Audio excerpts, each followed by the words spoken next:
మీరు ఎన్ని పదార్థాలతో అభిషేకం చేశారన్న దానికన్నా కోరిక ఎందుకు తీరుతుందో తెలుసా? మీరు ధ్యానం ఎలా చేస్తున్నారన్న దాన్ని బట్టి తీరుతుంది. ఈ మాట నా సొంతంగా చెప్తున్నానని మీరు అనుకుంటున్నారేమో.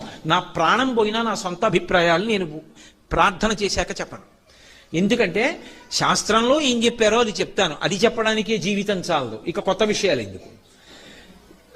ఆపాతాళ నభస్థలంత భవన బ్రహ్మాండమా విస్ఫురత్ జ్యోతిస్ఫాటికలింగమౌళి విలసత్పూర్ణేందువంతామృతై హస్తోకప్లుతమేకమీశమదిశం రుద్రాను వాకాన్ జపం ధ్యాయేత్ ఈప్సిత సిద్ధయే ధ్రువపదం విప్రోభిషించేచ్చివం.